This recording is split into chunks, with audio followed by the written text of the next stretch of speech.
জয় গীতা। ওং নমো ভগবতে বাসুদেবায় নম। কৃষ্ণ করুণা সিন্ধু দীন বন্ধু জগৎপতি গোপীশ গোপিকা কাদের রাধাকান্ত নামস্তুতে কৃষ্ণায় বাসুদেবায় হরে পরমাত্মনে প্রণত কৃষ্ণেশ্বর গোবিন্দায় নমো নমঃ। জয় ভগবদ গীতা। পুরুষোত্তম মাস চলছে, তাই পুরুষোত্তম মাসের পঞ্চদশ অধ্যায় পুরুষোত্তম যোগ, এই অধ্যায়টি আজকে আমি পুরুষোত্তম যোগ এই অধ্যায়টি আজকে আমি পড়ব।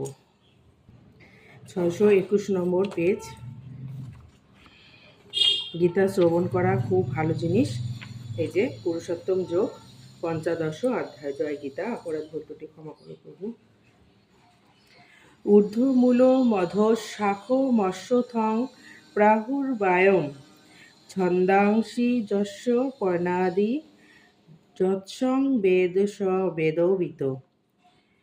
শ্রী ভগবান উপাচ। পরমেশ্বর ভগবান বললেন, ঊর্ধ্বমূল ও অধঃশাখা বিশিষ্ট একটি অব্যয় অশ্বত্থ বৃক্ষের কথা বলা হয়েছে। বৈদিক মন্ত্রসমূহ সেই বৃক্ষের পত্রস্বরূপ। যিনি সেই বৃক্ষটিকে জানেন তিনি বেদাঙ্গ। অর্থাৎ এটা তাৎপর্য করা হয়েছে, ভক্তিযোগের গুরুত্ব আলোচনা করার পর কেউ প্রশ্ন করতে পারে, তাহলে বেদের অর্থ কী?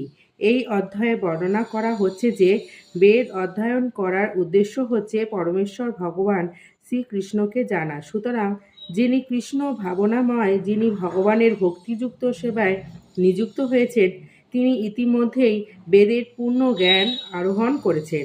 জড় জগতের বন্ধনকে এখানে একটি অশ্বত্থ বৃক্ষের সঙ্গে তুলনা করা হয়েছে। যে সকাম কর্মে রত, তার কাছে এই অশ্বত্থ বৃক্ষটির কোনো শেষ নেই।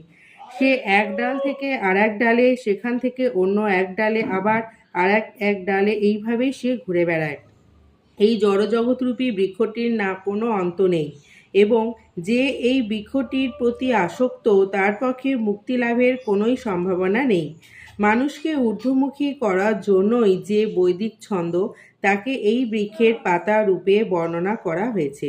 এই বৃক্ষের মূলটি ঊর্ধ্বমুখী, কারণ তার শুরু হয়েছে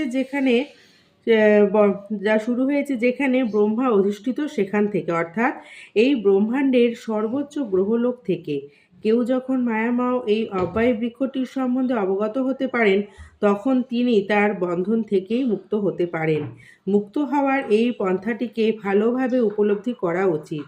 পূর্ববর্তী অধ্যায়গুলিতে জড়জগতের বন্ধন থেকে মুক্ত হওয়ার নানা রকম পন্থা বর্ণিত করা হয়েছে, এবং ত্রয়োদশ অধ্যায় পর্যন্ত আমরা দেখেছি যে ভক্তিযোগে পরমেশ্বর ভগবানের